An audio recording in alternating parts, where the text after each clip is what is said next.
गोजीमा लक्ष्मीले बास नगरेको पनि वर्षौँ वर्ष भइसकेको थियो। कहाँबाट डम्बरेले गायन प्रतियोगिता राखेछ। यसो भनसुन गरेर भए पनि जितियो नि यार।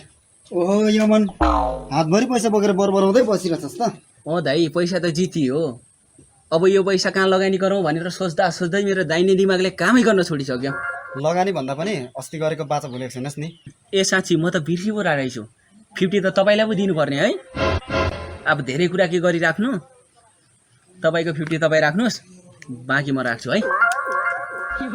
वेट यो 50 कहाँ भनेको त 50% भनेको 30,000 को 50% यति हुन्छ। पढेको छैनस् क्या भाइ। मलाई फुरुक 15,000ले मजाक गर्छ। या दाइ तपाईँ अन्तिममा आएर ल्याङ नगर्नु न। तपाईँले 50 भन्नुभएको थियो, तपाईँको 50 मैले दिएँ। अब आफ्नो आफ्नो बाटो लाग्दा हुन्छ।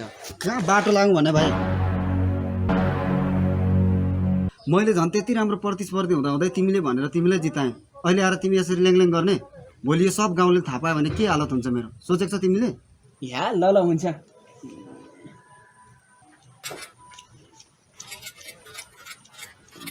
अब त्यो 30,000 को 50% भनेको त्यही 15,000 त होला नि। लाउनुहोस् तपाईँको 15,000 राख्नुहोस्। अघि यति गरेको भए त भइहाल्थ्यो नि। यति लामो गन्थन मन्थनै हुन्थेन नि। र एउटा कुरा याद गर, यो गाउँ घर कसैलाई थाहा नहोस्। यो तरमा मात्रै सीमित हुनुपर्छ। यो हाम्रो सेटिङ बुझिस्?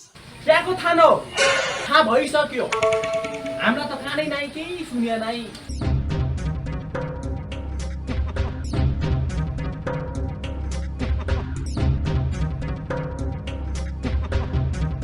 खास कुरो के हो? हामीलाई भन्छौ कि हामी गाउँभरि भन्दिम? या केटा हो, चुप लाग्न। तिमीहरूलाई पनि म व्यवस्था गर्छु के। के व्यवस्था? कैथो व्यवस्था गर्ने भए अहिले गर कुरो हाम्कन। ल यमन कुरा के हो मिला। र एउटा कुरा याद राख, गाउँमा मेरो नाम बदनाम हुनु भएन है। ल म अहिले लागेँ। हुन्छ दाइ, चिन्ता नगर्नु न। ल केटाहरू, थाहा नपाउने कुराहरू थाहा पाइसक्यौ। अब यो कुरा गाउँतिर कसैलाई पनि हल्ला नगर्नु।